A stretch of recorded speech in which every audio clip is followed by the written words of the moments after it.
भाई जैसे ही वो प्रोडक्शन हाउस के लोगों में जूम करके महाभारत सीक्वेंस शुरू हुआ ना, देखो ऑनलाइन इसके बारे में काफी बातें हो चुकी है कि प्रभास की एक्टिंग बेकार थी, डायलॉग्स फनी के बजाय क्रिंज लग रहे थे, और जिसकी वजह सिर्फ एक 5 मिलियन यूनिट्स। अगर तुमने इस वीडियो का टाइटल 5 बार लगातार बोल दिया, बाय कल की 2898 AD डिडंट फेल, बाय कल की 2898 यार, लेकिन मेरे से ज्यादा अगर इस फिल्म के टाइटल की किसी ने कबर खोदी है ना, तो वो ट्विटर वाले हैं। कल की 2808 AD, कल की 2828 AD, कल की 28989 AD। मतलब फिल्म से ज्यादा टाइम ट्रैवल तो एक्स पे चल रहा था। भाई नाग अश्विन जी, आपसे भारी दरख्वास्त है, अगली फिल्म के टाइटल में कोई नंबर मत रखना, वरना ये ईशान अवस्थी के वेरिएंट्स पता नहीं क्या बना देंगे। अरे मूवी का टाइटल एक तरफ, गाने सर्च करते टाइम भी ये तारे पाताल में थे। गाने का नाम है वेट ऑफ अश्वत्थामा, यानी अश्वत्थामा का इंतजार। बट ऐसी मास स्पेलिंग मिस्टेक हुई कि यूट्यूब को भी लगा इतने सारे लोग अश्वत्थामा का वजन जानने में इंटरेस्टेड है। एनीवेज, ये समझने के लिए कि कल की इतने थिन मार्जिन से सक्सीड कैसे कर गई, लिटरली एक आध एलिमेंट्स इधर उधर होते तो वीडियो का टाइटल कुछ और ही होता। हमें पहले ये समझना होगा कि किन एलिमेंट्स के वर्क करने की वजह से फिल्म वर्क करी, and in turn why those elements worked in the first place. सबसे पहले तो महाभारत सीक्वेंसेस। भाई जैसे ही वो प्रोडक्शन हाउस के लोगों में जूम करके महाभारत सीक्वेंस शुरू हुआ ना, आई इमीडिएटली रियलाइज की कहानी जितना सोचा था उससे कहीं ज्यादा ग्रैंड है। एंड द फैक्ट कि थिएटर में कृष्ण जी की फेसलेस एंट्री पे काफी हीरोज की कर्तव्य वाली एंट्री से कई गुना ज्यादा शोर शराबा था, proves how much aura Prabhas hold. Rajamouli ji जल्दी। Also thanks to marketing team with brains कि उन्होंने ट्रेलर को फिल्म का मिनी वर्जन नहीं बनाया। भाई एक एडवाइस देता हूँ, कभी भी ये final trailer, trailer 2, release trailer जैसे चुतियापा मत देखना, बहुत फायदे में रहोगे। यहाँ भी क्योंकि मैंने ऐसा कुछ देखा नहीं था, इसलिए बहुत जगह I was much more engage. I mean opening sequence में you could feel the weight of the narrative. हर डायलॉग की, हर शॉट की ऐसी भारी इंटेंसिटी हमें आने वाली जर्नी के लिए फ्यूल कर देती है। एक्चुअली ऐसा लग रहा था कि नाग अश्विन ने ओपनिंग सीक्वेंस ऑडियंस को प्रभास के आने वाली चीज झंडे की एनर्जी देने के लिए बनाया है। वो कहते हैं ना कि अगर सच्चे दिल से किसी की मारने की सोचो तो पूरी कायनात जुट जाती है उसकी मदद करने में। अच्छा ओके, वो सब बाद में। As of now Mahabharat sequences ने इस फिल्म में इतनी जान क्यों डाली, इसका जवाब जानने के लिए हमें फैंटेसी जॉनरा को थोड़ा समझना होगा। देखो किसी भी फैंटेसी स्टोरी का वर्ल्ड दो हिस्सों में डिवाइडेड होता है, टू पहलूज, मीलिया एंड लोर। मीलिया से मेरा मतलब कहानी की प्रेजेंट सेटिंग से है, और लोर बेसिकली उस दुनिया की हिस्ट्री या लेजेंड को कहेंगे। For example Harry present Hogwarts में जो भी टाइम बिताता है, चीजें एक्सप्लोर करता है, दैट्स पार्ट ऑफ मीलिया। बट जब भी हम वोल्डेमॉर्ट से जुड़ा पास्ट एक्सप्लोर करते हैं, या फिल्म के टाइटल में मेंशन एलिमेंट्स जैसे पारस पत्थर, रहस्यमय तहखाना, अज़्क़बान का कैदी, आग का प्याला, माया पक्षी का समूह, मौत के तोहफे, Hindi dub, basically wizarding world और उसके कैरेक्टर से जुड़ी जो भी हिस्ट्री और लेजेंड हम एक्सप्लोर करते हैं, दैट इज पार्ट ऑफ लोर। अब ये जो लोर है, ये किसी भी फैंटेसी की नींव होता है। अगर ये पार्ट इंटरेस्टिंगली सेटअप नहीं किया गया, हमारे प्रेजेंट टाइम मिलियो से इफेक्टिवली कनेक्ट नहीं किया गया, तो फिल्म ऐसे फना हो जाएगी मानो जैसे वोल्डेमॉर्ट। अब ऑब्वियसली उस लोर का सेटअप ये डिसाइड करेगा कि ऑडियंस फिल्म में आने वाली फैंटेसी जर्नी को कितना सीरियसली लेती है। आई मीन सिनेमा ऑलरेडी एक मेक बिलीव मीडियम है, बट फैंटेसी फिल्मों में ये चैलेंज एक लेवल और ऊपर होता है, बिकॉज़ यहाँ तुम्हें ऑडियंस को एक दूसरी दुनिया का मेक बिलीव सीरियसली लेने में मजबूर करना पड़ता है। समझ रहे हो ना, ऑलरेडी एक मेक बिलीव मीडियम, ऊपर से इमेजिनरी वर्ल्ड। चलना आगे बोलना। और यहीं पे नाग अश्विन के मास्टर स्ट्रोक आइडिया की वैल्यू समझ आएगी। कहानी को महाभारत जैसी वाइडली नोन एपिक से शुरू करके कल की 2898 AD ऑलरेडी बाकी यूजुअल फैंटेसीज पे एक अपर हैंड पा लेती है। बाकी फैंटेसी फिल्मों की तरह नाग अश्विन को यहाँ लोर की ग्रेविटी समझाने में ज्यादा टाइम इन्वेस्ट करने की जरूरत थी ही नहीं। Already Mahabharat and most of all Bhagwan Krishna जैसे होली फिगर की इंटेंसिटी हम सबके दिमाग में छपी है, विच फ्यूल्स द जर्नी। कहानी के शुरुआत में या एटलीस्ट फर्स्ट प्लॉट पॉइंट तक ऑडियंस को लोर की इंटेंसिटी फील कराना कितना जरूरी है, ये तुम बच्चन परिवार के पुराने कुकर्मों से अच्छी तरह समझ सकते हो। अलादीन और द्रोणा, चाहे टोटली फैंटास्टिकल जीनी वर्ल्ड हो या हमारे कल्चर से पार्टली इंस्पायर्ड कॉस्मिक वॉरियर दुनिया, दोनों ही फिल्में अपनी लोर की इंटेंसिटी अच्छे से फील नहीं करा पाती, जिसकी वजह से स्क्रीन पे चल रहे सारे कर्तव्य मीनिंगलेस लगते हैं। मतलब हैरी पॉटर और अलादीन को एक बार कंपेयर करो, काफी सिमिलर फैंटेसी। एक अनाथ लड़का अपने बर्थडे के दिन एक मैजिकल वर्ल्ड डिस्कवर करता है, जहां से उसे अपने माँ बाप के मिस्टीरियस कातिल का पता चलता है, जो किसी मैजिकल ऑब्जेक्ट को पाके अपनी खोई हुई शक्तियां वापस लाने की फिराक में है, और जिसको रोकते टाइम उस मैजिकल ऑब्जेक्ट को छू लेने से हमारे प्रोटैगनिस्ट के अंदर भी पावर्स आ जाती हैं। नाउ दोनों जगह लोर का मेजर पार्ट हमारे एंटैगनिस्ट के अराउंड सेंटर्ड था, बट क्योंकि हैरी पॉटर के मेकर्स ने लोर की इंटेंसिटी अच्छे से बिल्ड की, इसलिए उनका अलादीन जैसा हाल नहीं हुआ।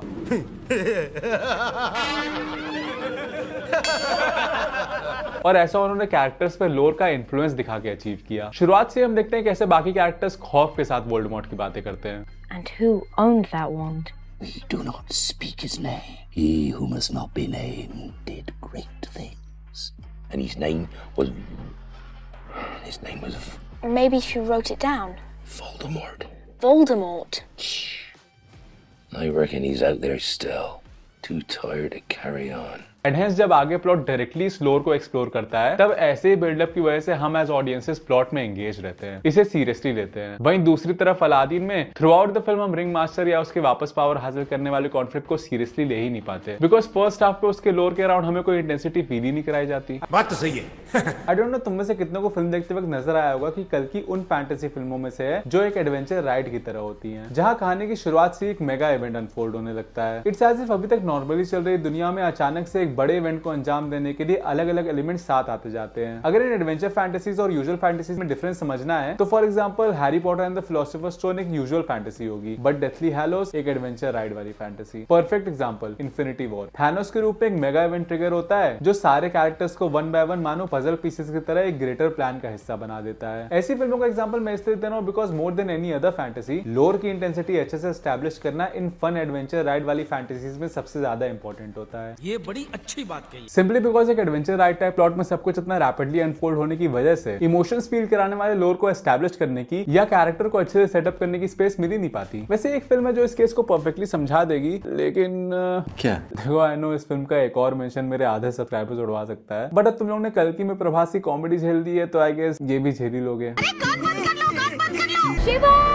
ब्रह्मास्त्र का नैरेटिव भी एक टिपिकल एडवेंचर राइड वाली फैंटेसी की तरह ही डिजाइन किया गया था। मानो न मानो ऑन पेपर ये फिल्म इन्फिनिटी वॉर का जुड़वा भाई लगती है, जो मैंने इस वीडियो में बताया भी है। अब यहाँ तुम्हें एक्चुअल में समझ आएगा कि सिर्फ कहानी का लोर कल्चरली एक्यूरेट रखने की वजह से कल्कि का हाल ब्रह्मास्त्र जैसा नहीं हुआ। जो भी एडवेंचर राइड वाली फिल्म्स मैंने मेंशन की ये सभी ऑलरेडी एस्टैब्लिश्ड फ्रेंचाइजेस की सीक्वल्स हैं, यानी इन फिल्मों में makers without investing much time on establishing things direct कहानी की मेन राइड में जंप मार सकते थे, क्योंकि ऑडियंस ऑलरेडी पिछली पार्ट्स की वजह से इस फैंटेसी वर्ल्ड के लोर की ग्रेविटी, इस नैरेटिव की इंटेंसिटी से बखूबी वाकिफ थी। एंड दैट्स द रीजन कल्कि का कोर आइडिया मेरे हिसाब से एक मास्टर स्ट्रोक था। ये फिल्म कहने को तो फ्रेंचाइज का फर्स्ट पार्ट है, लेकिन स्टोरी वाइज महाभारत का सीक्वल है। That's why this film is an exception, जहां मेकर्स एक फन राइड टाइप प्लॉट में डायरेक्टली जंप मार सकते थे, बिकॉज प्री रिक्वेस्टेड इंटेंसिटी के लिए they were relying on the greatest epic ever told, जो हर भारतीय के नस-नस में। Probably this is the main reason ज्यादातर नॉन इंडियन व्यूअर्स को फिल्म उतनी पसंद नहीं आई। महाभारत का इन्फ्लुएंस ना होने की वजह से फॉरेनर्स वो नेसेसरी इंटेंसिटी फील ही नहीं कर पाए। But I do think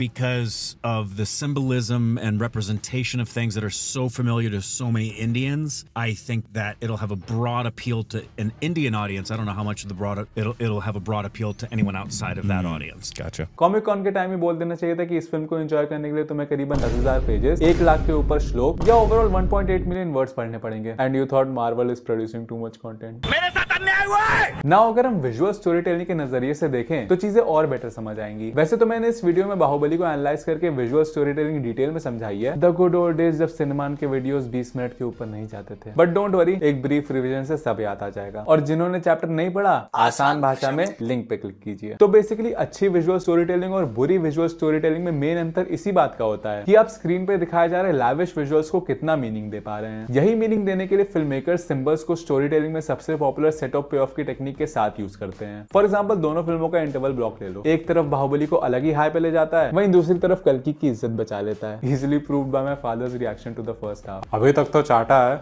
लेकिन अब शायद कुछ बढ़िया हो। That's what she said. दोनों जगह सीन्स का इमोशनल निचोड़ एक सेवियर के वापस आने के अराउंड है। दोनों जगह सेटअप पे ऑफ की टेक्निक में विजुअल सिंबलिज्म और रिएक्शंस यूज किए गए हैं, but a slight difference in the director's approach will make you realise कि कैसे कल्कि 2898 AD का नैरेटिव थोड़ा अलग था। इस सीन में विजुअल सिंबलिज्म क्या था ये तो क्लियरली समझ आ रहा होगा। एसएस राजमौली ने सेटअप के तौर पर भल्लाल देव का सारा नार्सिसिज्म इस प्रतिमा में मैनिफेस्ट कर दिया। भाई बंदे ने लिटरली राज अभिषेक वाली जगह पर अपना स्टैच्यू पटका था। एंड हेंस ये विजुअल देखने पे हम सिंबॉलिकली समझ जाते हैं कि भैरवा कितना छोटा फील कर रहा है। मतलब बंदे ने सिर्फ अपने ऑरा से सामने वाले की जिंदगी के 2 सबसे बड़े दिन रुइन कर दिए। तुम मेरे ही पीछे क्यों पड़ गया है? यानी विजुअल सिंबलिज्म ऑन पॉइंट। इसके अलावा इस सीन के गूज़बम्प्स देने का मेजर रीजन कैरेक्टर रिएक्शन से आता है, चाहे वो सारे आर्टिस्ट हो या फिर सीन का सबसे पावरफुल शॉट देने वाली देवसेना। ये रिएक्शंस भी पिछले एक सीन में कैसे सेटअप किए गए थे ये तो तुम लोग समझ ही गए होंगे। इतने सालों में किसी ने भी कभी भी कहीं भी उसका नाम तक पुकारा है। माहिष्मती भूल चुका है देवसेना।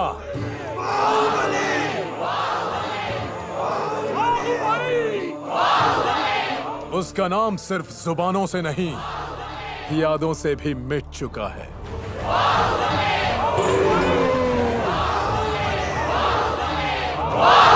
अब कल्कि में भी विजुअल्स के थ्रू हम सिंबॉलिकली समझ जाते हैं कि द सेवियर इज रिटर्निंग, और रिएक्शंस भी बाहुबली की तरह सेटअप पे ऑफ की टेक्निक के थ्रू निकल के आते हैं। काशी में आजकल भगवान पे बैन है बुड्ढे, क्या समझा?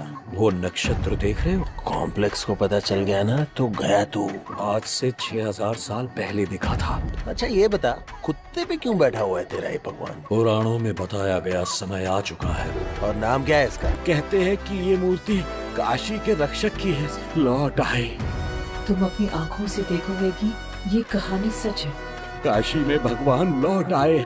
बट अब यही समझ आएगा कि दोनों स्टोरी सिमिलर सेवियर आर्क के थ्रू एंगेज करने के बावजूद कितने अलग तरीकों से ये एंगेजमेंट प्रोवाइड करती हैं। This was an unknown saviour का buildup, meanwhile this dealt with एक ऑलरेडी नोन लेजेंड का सेलिब्रेशन। इधर मकसद था कि बाहुबली के अराउंड इतना हाइप बन जाए कि जनता उसकी बैक स्टोरी की शुरुआत से ही हुक्ड रहे। बहुत वाइड कंपैरिजन साउंड करेगा, but it was kind of like Rancho's buildup in 3 idiots. हाँ मालूम था ऐसे ही रिएक्शन आएगा, इसीलिए शॉर्ट बनाया, जाकर देखो। दैट्स व्हाई इस सीन के लिए देवसेना का रिएक्शन इतने इंटीग्रेटली सेटअप किया गया था। I mean, जरा ये सीन उसके रिएक्शन के बिना सोचो। हाँ हमारे दिमाग में थोड़ा हाइप तब भी रहता है कि कौन है ये बाहुबली, बट कोई इमोशनल टच ना रहता, क्योंकि इस सीन का सारा इमोशन देवसेना जैसी बेबस औरत के उसके टॉर्चरर को उसकी औकात याद दिलाने से आ रहा है, और बाकी प्रताड़ित प्रजा का revolt just multiplies the emotion. यानी एट द कोर बाहुबली की लोर के विटनेसेस की तरफ से जो रिएक्शन आता है, that's carrying the scene. But कल्कि में इट्स मोर लाइक कि देवसेना हम हैं, मतलब क्योंकि यहाँ सिर्फ हम ऑडियंस ही हैं जो भगवान कृष्ण के लोर से वाकिफ हैं, उनकी लोर के विटनेसेस हैं, या एटलीस्ट उनका एक्चुअल पोटेंशियल जानते हैं। इसीलिए यहाँ वी आर फीलिंग इमोशंस जो देवसेना इस सीन में फील करती है कि अब फाइनली जस्टिस मिलेगा, सबको अपनी औकात समझ आएगी। हाँ यहाँ बाकी कैरेक्टर्स भी हैं who are reacting to the whole thing, but इधर they are not witnesses, rather just clueless spectators जो इस इवेंट को अनफोल्ड होते देख शॉक तो हैं, लेकिन विदाउट अ क्लू कि ये क्यों हो रहा है। दैट्स द रीजन अगर कल्कि का लोर कल्चरली एक्यूरेट ना होता, जो गाथा हम बचपन से सुनते आए हैं उसको एज अ बैकड्रॉप इतनी ऑथेंटिसिटी से पेश ना किया जाता, तो this would have been just another hero को बिल्डअप देने वाला पैन इंडियन मूवी सीन, जिसके मजे हम रील्स पे अक्सर लेते रहते हैं। असल में कौन है वो जानते भी हो? हर बाहुबली का भगवान है वो। So basically the catch is कि ऐसे सीन्स में एक एड्रेनलिन रश फील कराने के लिए as a story teller you need to make sure कि कोई ना कोई दिखाए जा रहे लोर का विटनेस जरूर हो, या तो कैरेक्टर या फिर ऑडियंस इटसेल्फ। अच्छा अब आगे बढ़ने से पहले I guess we should address the elephant in the room, the first half. बाल बाल बच गया रे देवा। देखो पूरी मूवी देखने के बाद आई को क्लियरली सी कि जितने high moment, highlight scenes, money shots जो भी कह लो नाग अश्विन ने फर्स्ट हाफ में निचोड़े हैं, उससे ज्यादा ये कहानी अलाउ ही नहीं करती, simply because this story in its first half demanded a slow burn approach. Mahabharat opening, Yaskin का इंट्रो, अश्वत्थामा का रिटर्न एंड ऑब्वियसली सुमिति का फ्री होना, बिलीव इट और not these were the only high moments जो फर्स्ट हाफ में मैनेज हो पाते हैं। एंड क्योंकि these are the only good things we remember from the first half, इसलिए हम ये नहीं कह सकते कि इन मोमेंट्स को बढ़ा के या बेहतर तरीके से पेश करके फर्स्ट हाफ बेटर हो सकता था, because these moments were perfect everything. So मतलब साफ है फर्स्ट हाफ इन हाईलाइट मोमेंट्स के बीच के हिस्सों ने बिगाड़ा है, which is kind of rare, क्योंकि यूजुअली जब भी हमें ऐसी टेंपोल फिल्मों का फर्स्ट हाफ पसंद नहीं आता तो मेन रीजन बीच के मोमेंट्स नहीं बल्कि हाईलाइट सीन्स को अच्छे से हैंडल ना करना होता है। स्त्री सो यस, इस फिल्म की खूबी नहीं खामी भी एक एक्सेप्शन है, बट लेट मी गेस इन हाईलाइट सीन्स के बीच ऐसे कौन से मोमेंट्स थे जिन्होंने फर्स्ट हाफ खराब किया? तुम सुधरोगे नहीं, कभी नहीं बदलोगे। देखो ऑनलाइन इसके बारे में काफी बातें हो चुकी है कि प्रभास की एक्टिंग बेकार थी, डायलॉग्स फनी के बजाय क्रिंज लग रहे थे, मे बी हिंदी डबिंग में प्रॉब्लम थी, अलग अलग रीजन जो बाय द वे सब सच है, और जिसकी वजह सिर्फ एक बैलेंसिंग। रियल लाइफ का तो समझ आ ही रहा होगा, हमारे यहाँ डायरेक्टर्स को प्रोड्यूसर्स के चोचले में मद्देनजर रखते हुए फिल्म बनाने से पहले उस फिल्म के प्रॉफिट्स की पीपीटी बनानी पड़ती है। कॉलेज में had this guest lecturer who was a national award winner, जो बाय द वे एकदम नितेश तिवारी जैसे लगते थे, और वो 5 साल से अपनी कमर्शियल फिल्म बनाने में लगे हुए थे। एंड ही टोल्ड मी कि राइटर्स डायरेक्टर्स को बड़े प्रोड्यूसर्स के द्वारा लिटरली मुंह पे बोला जाता है कि स्टार लाओ तो ही पिक्चर बनाएंगे। शुरुआत में ही tried to avoid it, but time के चलते उन्हें भी ऐसे वियर्ड डिमांड्स के सामने झुकना पड़ा। एंड गेस व्हाट, लास्ट के कुछ महीनों में ही tried to approach a star जिसने अपनी पूरी लाइफ में सिर्फ एक ही सोलो ब्लॉकबस्टर दी है, एंड इस नेशनल अवार्ड विनिंग बंदे को बोला जाता है that he has to wait 2 years for that star to even hear a script. ये दुर्दशा मैं तुम लोग को इसलिए बता रहा था ताकि यू रियलाइज कि हमारे यहाँ डायरेक्टर को अपनी स्क्रिप्ट ग्रीनलिट कराने के लिए भी एक स्टार पे कितना ज्यादा डिपेंड होना पड़ता है। Obviously Nag Ashwin was a well established director even before कल्कि। भाई एक 3 घंटे की फीमेल लेड बायोपिक को साल की one of the highest grossing film बनाना is no joke. Finally worthy opponent. But the truth is कि कल को इवन इफ अमर कौशिक शाहरुख खान से जाके बोले कि शाहरुख अंकल मुझे ना इंडिया की सबसे महंगी फिल्म बनानी है, मुंह से मूंगफली टूट नहीं रही है से अखरोट तोड़ेगा क्या? मतलब चाहे जितना एस्टैब्लिश्ड डायरेक्टर हो, कल्कि जैसे विजन और बजट की फिल्म बनाने के लिए उसे एक बड़े स्टार की चिरौरी करनी ही पड़ेगी। नहीं गारू, आपको नहीं, मैं तो हम छोटे मोटे लोगों की बात कर रहा था। And that's why Nag Ashwin had to balance it out. Maybe I am assuming, but जितने भैरवा के सीन्स नाग अश्विन ने डाले हैं प्रभास को पिच करने से पहले कहानी में उससे काफी कम होंगे। इस पूरे कल्कि के खेल में भैरवा बाकी दो मेजर कैरेक्टर्स की तरह सिर्फ एक प्यादा ही होगा। जैसे लेटेस्ट सीजन्स में खलीसी, जॉन स्नो और टिरेन शो की मेन ट्रिनिटी बन गए थे, वैसे ही ओरिजिनल स्क्रिप्ट सुमति, भैरवा और अश्वत्थामा को ट्रीट करती होगी। बट एक एवरेज इंडियन डायरेक्टर की तरह अपना बिग कमर्शियल प्रोजेक्ट ग्रीनलाइट कराने के लिए ही had to include more scenes of Bhairava, जो ऑब्वियसली जरूरत से ज्यादा थे। एंड टू बी ऑनेस्ट, इसके बावजूद फाइनल रिवील तक I was kind of sceptical कि प्रभास का फैंडम इस फिल्म को कैसे रिसीव करेगा। मुझे वो सिनेरियो याद आ रहा था जब RRR के बाद NTR फैंस सोशल मीडिया पे अपनी फ्रस्ट्रेशन वेंट आउट कर रहे थे कि उनके स्टार को थोड़ा साइडलाइन कर दिया and all. I was just thinking कि वहां एटलीस्ट NTR को दो मेजर फाइट सीन्स में ध्वस्त होते हुए तो नहीं दिखाया था। ट्रस्ट मी, अगर एंड में भैरवा को कंड ना बताया जाता ना तो नाग अश्विन को अगले 6000 साल गुफा में गुजारने पड़ते। अच्छा, आई डोंट नो किस हद तक सच होगा, बट जो मैं डायरेक्टर्स का स्टार के अकॉर्डिंग स्क्रिप्ट में चेंजेस करने वाला हाल बता रहा था, I guess Nag Ashwin just went one step ahead with it. Like post Baahubali Prabhas के परफॉर्मेंसेस में एक लेजीनेस को नोटिस करते हुए ही नाग अश्विन ने भैरवा के कैरेक्टर को इनहेरेंटली ही बहुत लेजी बना दिया। इट्स लाइक कार्तिक आर्यन के लिए मैं एक ऐसे फैन की कहानी लिखूं जो हूबहू अपने फेवरेट स्टार जैसा दिखता है। वो स्टार जो एक मिड लाइफ क्राइसिस से गुजरने की वजह से अपने फ्लॉप फेज में आ चुका है एंड अल्टीमेटली जिंदगी में एक्चुअल हैप्पीनेस देने वाली चीजों को टाइम देने के साथ साथ अपना खोया हुआ स्टारडम वापस रिगेन करने के लिए वो इस हमशक्ल से अपनी मूवीज में एक्टिंग करवाता है। मन में लड्डू फूटा। ओके गाइस, मैं बस आदित्य चोपड़ा से मिलके आता हूँ। If fan and Shamitabh had an illegitimate child, but नहीं यार, क्रेडिट वेयर इट्स ड्यू। भले एक्टिंग में साफ लग रहा हो कि बंदा पिछली रात से वो हैंगओवर से निकला नहीं है, but still kudos to Prabhas for accepting a part जिसको लेके काफी और स्टार्स इजीली इनसिक्योर हो जाते हैं। अब वो अलग बात है कि क्या पता एक्सेप्ट भी शायद आलस वाले बेट को देख के किया हो। लाइफ में एक बार, एक दिन के लिए जस्ट बी पॉजिटिव। अच्छा, ये तो रियल लाइफ बैलेंसिंग थी जो भैरवा के सीन्स की हद से ज्यादा फ्रीक्वेंसी होने का रीजन समझा देती है, बट इन सीन्स का इतना क्रिंज होने का मेजर रीजन थी कैरेक्टर राइटिंग, जिसमें अगेन बैलेंसिंग की वजह से ही मामला बिगड़ा। नाग अश्विन ने क्लियरली अपने इंटरव्यूज में कहा कि वो भैरवा को हमेशा से एक फनी अंदाज में ही इमेजिन कर रहे थे। Bhairava was always written to be a bit goofy and funny. Definitely, Prabhas added a few things to it, which made it more real. I know सब लोग कह रहे हैं कि भैरवा को ऐसा ह्यूमरस टच देने के बजाय उसे एक सीरियस वे में हैंडल करना चाहिए था, बट आई स्टिल फील उसको फनी टाइप रखना was a good move, because एक तो उसके आसपास के कैरेक्टर्स की लाइफ में ऑलरेडी इतना ड्रामा है, resulting in so many intense scenes. इसलिए इट वाज नेसेसरी कि भैरवा के सीन्स थोड़े लाइट हो, वरना पिक्चर इंडियन मासेस के लिए ज्यादा इंटेंस हो जाती। At the same time final reveal के चलते भी this was a good move, because यहाँ जितना ज्यादा कॉन्ट्रास्ट होता उतना बेहतर था। आई मीन सोचो अगर भैरवा शिवुदू टाइप कैरेक्टर होता तो कर्ण वाला रिवील इतना शॉकिंग या सैटिस्फाइंग ना लगता, बिकॉज ऑलरेडी हम उसे ट्रेडिशनल हीरो टाइप रूप में थ्रू आउट द फिल्म देख ही चुके होते। तो दोबारा वही चीज एक हिस्टोरिकल कैरेक्टर के नकाब में देखना क्या ही अलग मजा देता। असली मजा तो इस एक बंदे को इन दो एक्सट्रीम्स के बीच स्विच करते देखने में आएगा ना। प्लस द्वापर युग की वैल्यूज वाले अश्वत्थामा जैसे रिजिड कैरेक्टर के सामने कलयुग के सारे गुण रखने वाला भैरवा जैसा ढीला कैरेक्टर ही इसके मिस्ट्री को मजेदार बनाता है। मतलब बेसिकली भैरवा का ये फनी टाइप क्रिकेट अवतार स्टोरी वाइज नेसेसरी था, बट कॉमेडी का क्या है ना, इट्स सब्जेक्टिव। कैरेक्टर फनी बनाना जरूरी था समझ गए, पर सीरियसली ये आपको फनी लगता है? तूने मुझे ड्रिंक दिया, मैंने तुझे मुझे ड्रिंक देने का मौका दिया, इतना बड़ा मेरा दिल। कॉम्प्लेक्स में है अंडे, दूसरों को मारो डंडे।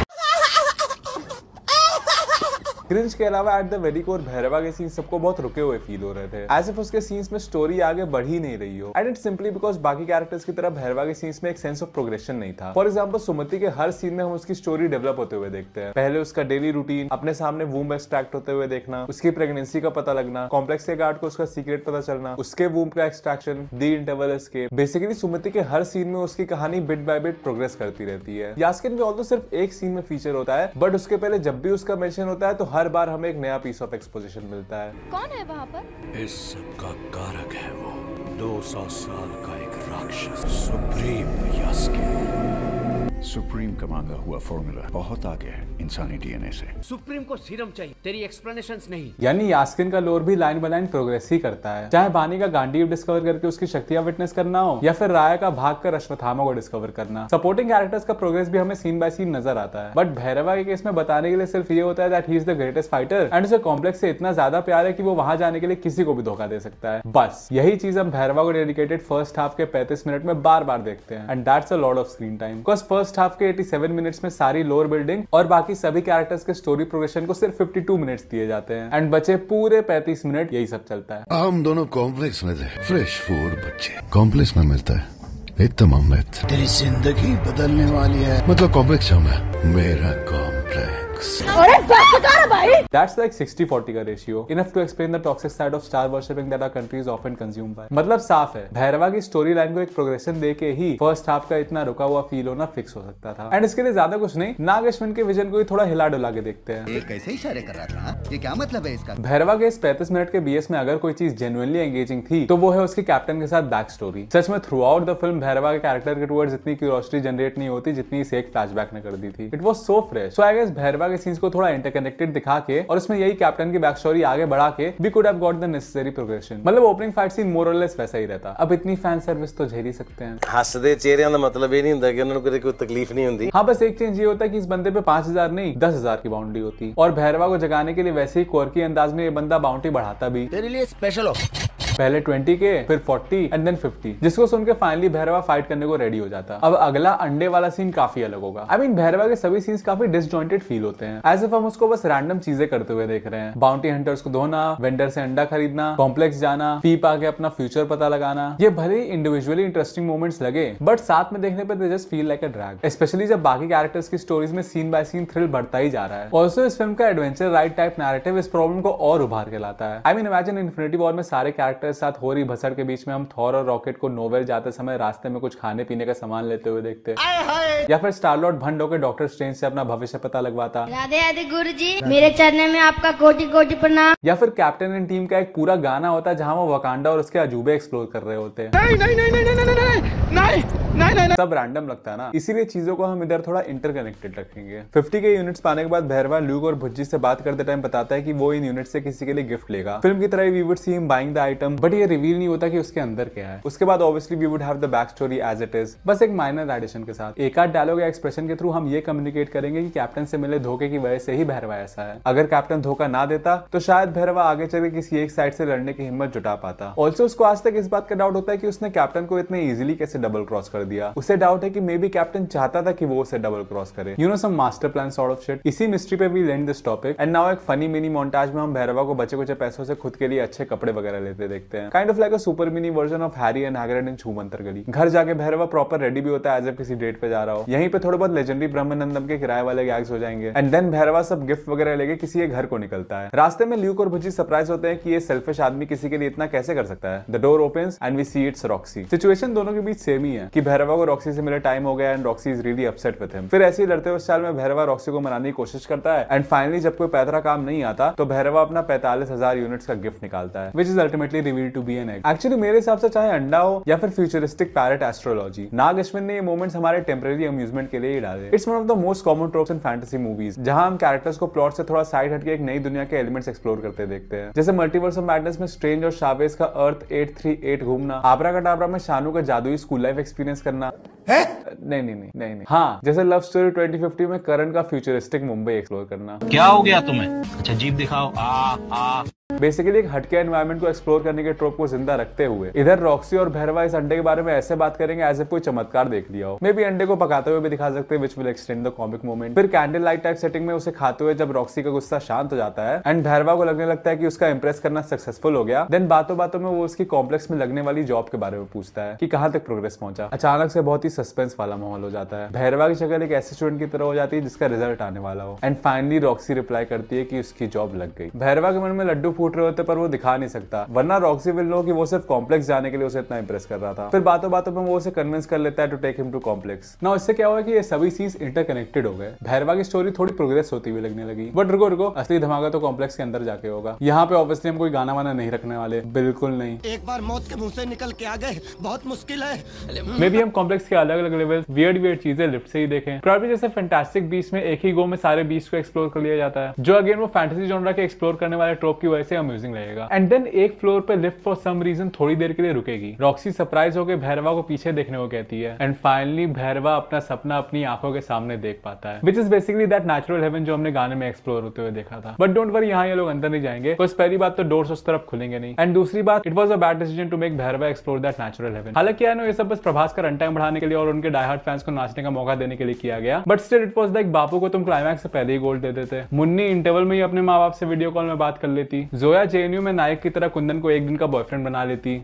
बेसिकली कैरेक्टर की वांट पहले ही सेटिस्फाई करके तुम उसकी आने वाली जर्नी में फील होने वाली पॉसिबल एंटिसिपेशन को खत्म कर दे रहे हो। भैरवा ने इस एक गाने में वो पूरी मजेदार लाइफ जी ली जो वो शुरुआत से ही फैंटेसाइज कर रहा था, जो उसकी मेन वांट थी। तो एज व्यूअर्स अब हम उसकी जर्नी में इंटरेस्टेड क्यों ही होंगे जब हमने उसे वो चीज एक्सपीरियंस करते हुए देख लिया जिसको पाने के ऊपर उसकी पूरी जर्नी बेस्ड है। एंड चलो बहुत ऐसे भी केसेस है जहां कैरेक्टर की मेन वांट वो बहुत पहले ही एक्सपीरियंस कर लेता है। फॉर एग्जाम्पल इंटरवल के पहले पीके को अपना रिमोट मिल जाता है, भल्लाल देव भी इंटरवल में ही राजा घोषित कर दिया जाता है, बट इसके बाद कैरेक्टर्स में उस इवेंट का कॉन्सिक्वेंस भी तो दिखता है। पीके सत्संग से फेंके जाने के बाद रिलीजन में यकीन करना ही छोड़ देता है, एंड एज ए रिजल्ट अब वो अपना रिमोट रिलीजन के रूल्स फॉलो करके नहीं बल्कि उसे चैलेंज करके हासिल करने में जुट जाता है। यानी वांट उसकी सेम रहती है बट उसे पाने का तरीका बदल जाता है। राज्य अभिषेक के बाद भल्लाल देव को रियलाइज होता है कि उसे असली शांति सिर्फ राजा बन के नहीं बल्कि बाहुबली को मार के मिलेगी। यानी यहाँ तो उसकी पूरी वांट ही बदल जाती है। सो बेसिकली अगर तुम कैरेक्टर को उसकी वांट हासिल करते हुए या उसके एकदम पास आते हुए दिखा रहे हो तो you have to make sure कि उस इवेंट की वजह से वो कैरेक्टर किसी न किसी वे में डेवलप करे। बट यहाँ इसका जस्ट उल्टा हुआ। अपना सपना लिटरली जीने के बाद भी भैरवा वही पुराने अंदाज में कॉम्प्लेक्स का रोना लगाया रखता है। तो इसी फ्लो को मद्देनजर रखते हुए कमिंग टू द मेन धमाका, दैट इज कॉम्प्लेक्स में भैरवा को या तो कैप्टन की झलक दिखेगी या फिर लेट्स से कैप्टन का सिखाया गया कोई सिग्नेचर मूव वो किसी ग्रुप ऑफ बच्चों को करते हुए देखेगा। मतलब ये चीज समथिंग जो उसे ये बात प्रूव करते कि मे बी कैप्टन अभी जिंदा है। एंड बस this will be the character development I am talking about. पहले तो क्योंकि हमने उसे कॉम्प्लेक्स फुल्ली एक्सपीरियंस करते हुए नहीं दिखाया इसलिए there is still anticipation about his journey. And इसके साथ साथ कैप्टन का जिंदा होना महसूस करने के बाद भैरवा की वांट अपने आप डेवलप कर जाती है। अब वो कॉम्प्लेक्स सिर्फ ऐशो आराम के लिए नहीं बल्कि अपने बचपन से जुड़े उसकी अभी तक की जिंदगी डिफाइन करने वाले चैप्टर की सच्चाई जानने के लिए जाना चाहता है। इसके बाद वो पीप आके पैरेट एस्ट्रोलॉजी वाला scene would make much more sense क्योंकि अब भैरवा के दिमाग में एटलीस्ट इतनी भसड़ है कि वो भंड होकर अपना भविष्य पता लगाना चाहे। सो ऐसे हमें भैरवा के सीन्स में जेन्युइन इंटरेस्ट आ सकता था बिकॉज अब उसका एक सीन दूसरे से इंटरकनेक्टेड है एंड उसकी एंगेजिंग बैक स्टोरी एक्सटेंड करने की वजह से अब उसकी जर्नी पहले की तरह रुकी हुई नहीं लगती। ना हो सकता है नाग अश्विन के कैप्टन एके परशुराम को इस कहानी में इंटीग्रेट करने के अलग प्लान्स हो, बट स्टिल इन केस अगर ये कैरेक्टर सेकंड पार्ट में आने वाला है तो आई फील उसे इस फिल्म में भैरवा की स्टोरी से जोड़े रखना वुड हैव रियली हेल्प्ड। अच्छा बहुत होगी फर्स्ट हाफ की बातें, अब आते हैं वीडियो के मेन पॉइंट पे। व्हाई कल्कि 2898 AD didn't fail. No doubt Nag Ashwin ने इंडियन विजुअल स्टोरी टेलिंग को एक नए मुकाम पे ले जाने वाला विजन सोचा था। अभी आगे जब वीएफएक्स की बात होगी तब तुम लोग समझोगे कि इसे एग्जीक्यूट करना ही एज अ फिल्म मेकर कितनी डेयरिंग बात थी। बट स्टिल प्रैक्टिकल बात यह है कि अगर इस फिल्म में एक चीज इतने बढ़िया तरीके से एग्जीक्यूट ना की गई होती तो this film would have easily joined Raavan and Brahmastra. Attempt के 1000 मार्क्स लेकिन execution and that trope is the chosen one. ये फैंटेसी जॉनरा का सबसे कॉमन ट्रोप है। नाम से ही पता चल रहा होगा कि इट हैपेंस जब एक फैंटेसी स्टोरी में एक ऑर्डिनरी सा लगने वाला कैरेक्टर काफी बड़ी चीजों के लिए डेस्टिन्ड निकलता है, प्राइमरीली कहानी की मेन आपदा को खत्म करने के लिए। हैरी पॉटर, मैट्रिक्स, कुंग फू पांडा इस ट्रोप के प्राइम एग्जांपल्स होंगे। And obviously the new addition being कल्कि, जहां ऑर्डिनरी सा लगने वाला भैरवा अल्टीमेटली महाभारत का एक वॉरियर निकलता है।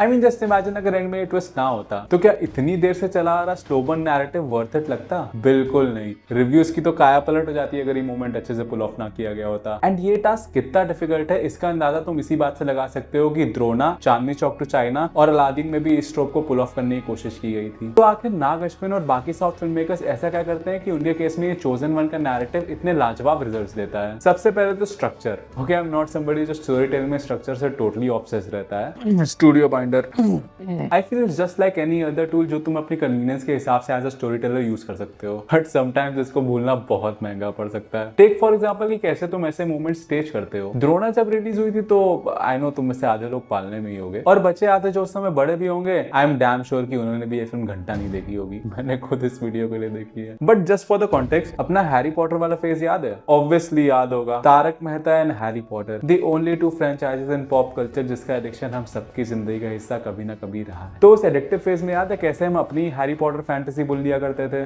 बस यही समझ लो कि गोल्डी बहल वो बुद्धिजीवी है जिसने बचपन की इस नासमझी को सीरियसली लेके एक पूरी मूवी बना डाली। शॉर्ट में बताऊं तो अभिषेक बच्चन के पूर्वज सदियों से किसी अमृत के द्रोण की रक्षा करते हुए आए हैं। आदि एके अपने देसी हैरी को बचपन से इसकी कोई खबर नहीं रहती, इसलिए most of the film is about him embracing his identity, जो ऑब्वियसली सोनिया एके अपनी देसी हैग्रिड की मदद से होता है, who makes him meet his estranged mother aka if Lily Potter was alive. And इसके बाद जैसे हम हैरी एंड फ्रेंड्स को हॉगवर्ट्स के अलग अलग मैजिकल एलिमेंट से होते हुए अपनी मिस्ट्री के फाइनल स्टेज पे पहुंचते हुए देखते हैं, वैसे ही यहाँ the latter half of the film आदि और सोनिया अलग अलग मैजिकल एलिमेंट से गुजरते हुए the biggest baddie of them all, the undefeated, the OG, the most violent, the most diabolical, the most dangerous रिज राय ज्यादा को डिफीट करते हैं। नाउ इस फिल्म को हम बकायदा फैंटेसी जॉनरा की केस स्टडी के रूप में देख सकते हैं। आई am not kidding, because Drona तुम्हें बखूबी सिखा देगी कि फैंटेसी जॉनरा का मतलब ये नहीं है कि जो कुछ भी तुम्हारे दिमाग में है वो सब तुम ऐसे ही रैंडमली दिखाते रहो। इमेजिनेशन में भी एक स्ट्रक्चर जरूरी है। मतलब यहाँ मैजिकल एलिमेंट्स के नाम पे कभी नीली पत्तियां उड़ रही हैं, कभी गिट्टियां उड़ रही हैं, रेगिस्तान की धूल आदमी उड़ा रही है, एंड सबका जस्टिफिकेशन ये है कि ये सब द्रोणा के पूर्वजों का खेल है। मतलब हैरी के भी गुजरे हुए एंसेस्टर्स कहानी का हिस्सा होते हैं, बट विद अ डिस्टेंस। ज्यादा से ज्यादा वो उसे बस दिखेंगे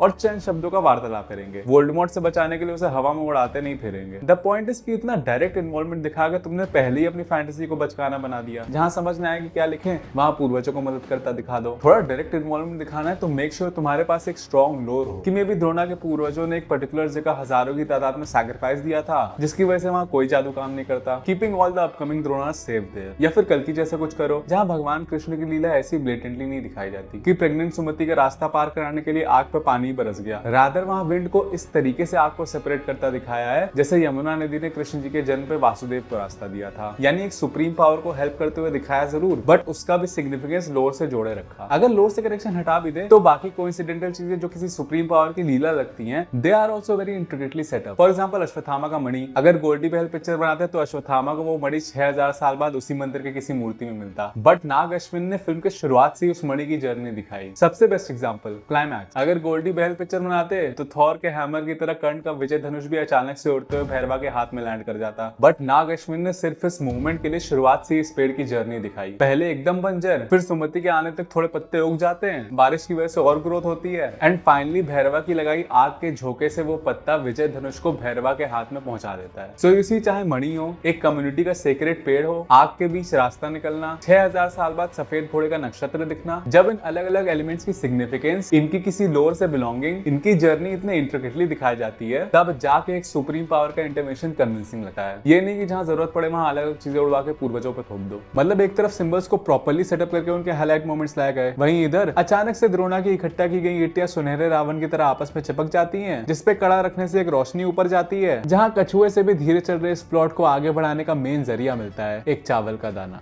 कुछ भी now coming back to staging, ये बहुत ही अंडररेटेड पॉइंट होगा, बट अगर तुम एक फैंटेसी लिख रहे हो तो अपने क्लाइमैक्स में यानी इस चोजन वन के नैरेटिव की मेन कड़ी में ऐसा शीशा लेदर मचाने की गलती कर सकते हो। बेसिकली कल्कि में क्लाइमैक्स कहाँ होता है? शंभाला में, जिसको हम शुरू से देखते और सुनते आए हैं। अलादीन और चांदनी चौक टू चाइना में भी क्लाइमैक्स ख्वाहिश यूनिवर्सिटी और जांगे गांव में होता है, जो अगेन शुरुआत से ही कहानी का इंटीग्रल पार्ट थे। वहीं द्रोणा में ये छठी क्लास का आर्ट एंड क्राफ्ट प्रोजेक्ट एक पोर्टल खोलता है which takes both the characters to a desert, जो एज अ क्लाइमैक्टिक लोकेशन ना तो एक्साइटिंग लगता है और ना ही कहानी का कोई इंटीग्रल हिस्सा रहा है। फैंटेसी स्टोरी से क्लाइमैक्स में यू नीड टू फील कि everything is coming to a full circle, जैसा इन फिल्मों की क्लाइमैक्टिक लोकेशन इंश्योर करती है, बट इधर is just some random place जिसके बारे में ना कभी सुना ना देखा गया। बस भाई enough with the Drona rant, पर ना इसका भी फिक्स वर्जन बनाना पड़ेगा। चोजन वन ट्रोप को लेके जो मैंने स्ट्रक्चर वाली बात कही, इसके दूसरे क्रूशियल हिस्से पे आए तो it's much more related to character resolution. मतलब चांदनी चौक टू चाइना और अलादीन में जैसा मैंने कहा कि क्लाइमैक्स की स्टेजिंग परफेक्ट थी, इवन जो सिंबल्स यूज किए जाते हैं वो भी वेल सेटअप थे, तो फिर वहां ये ट्रोप वर्क क्यों नहीं किया? बिकॉज दोनों जगह प्रोटैगनिस्ट के लिए क्लाइमैक्स में कोई ठोस कॉन्फ्लिक्ट बचा ही नहीं। हाँ ऑब्वियसली रिंग मास्टर को कॉमेट पकड़ने से रोकना था, होजो से दद्दा की मौत का बदला लेना था, बट ये तो एक्सटर्नल गोल्स थे राइट। इंटरनली तो दोनों कैरेक्टर्स का रेजोल्यूशन क्लाइमैक्स से पहले ही हो गया था। मतलब इतना तो तुम सबको ही पता होगा कि क्लाइमैक्स से पहले हमारा कैरेक्टर सबसे लोएस्ट पॉइंट पे होना चाहिए, इसी लोएस्ट पॉइंट को रिजॉल्व करके कैरेक्टर क्लाइमैक्स की जंग जीतता है। इस स्ट्रक्चर के बारे में और डिटेल्स चाहिए तो इस वीडियो को देख सकते हो। अलादीन भी अपना लोएस्ट पॉइंट हिट करता है जब उसे पता चलता है कि उसका बिलवेड जीन ही उसके पेरेंट्स की मौत से एसोसिएटेड है, एंड इसी मिसअंडरस्टैंडिंग को क्लाइमैक्स में रिंग मास्टर को हराने के सबसे बड़े हर्डल के रूप में यूज करना चाहिए था। बट नहीं, इनको तो ये गलतफहमी ऐसे बैठे बैठे ही सॉल्व कर देनी है। सिद्धू का रेजोल्यूशन भी सिर्फ उसके दद्दा का बदला लेने में नहीं, बल्कि आसपास के हर इंसान को ये प्रूव करने में होता है कि वो लूजर नहीं है। एज एन ऑडियंस हम भी उस मोमेंट को एंटिसिपेट करते हैं जब सिद्धू सबकी धुलाई करके वो रिस्पेक्ट अर्न करेगा जो वो हमेशा से डिजर्व करता था। बट क्लाइमैक्स के पहले हम उसे होजो गैंग की धुलाई करते देख लेते हैं, उसका सबसे कॉन्फिडेंट और सबसे सैटिस्फाइड वर्जन देख लेते हैं। समथिंग जो इस चोजन वन वाले नैरेटिव के क्लाइमैक्स के लिए बचा के रखना would have been a good move. Actually सही बताओ तो ये रिवेंज स्टोरीज ऐसे भी वर्क कर सकती थी अगर मेकर्स दोनों प्रोटैगनिस्ट की लाइफ में उनके गार्जियन, उनके पेरेंट्स के जाने की वजह से जो खोखलापन, जो खालीपन आया है उसको अच्छे से उभारते। जिस इंसान से बदला लेना है उसकी क्रूएल्टी दिखाना एंड तक मेंटेन करते। फॉर एग्जांपल क्रिश के सेकंड हाफ में भी कृष्णा और प्रिया की मिसअंडरस्टैंडिंग सॉल्व हो जाती है। फाइट सीन्स में हम क्रिश का कॉन्फिडेंट और सैटिस्फाइड वर्जन भी देखते हैं। बट द रीजन यहाँ चीजें खराब नहीं हुई इज बिकॉज राकेश रोशन ने भले ही सेकंड हाफ के शुरुआत में इधर उधर की बॉलीवुड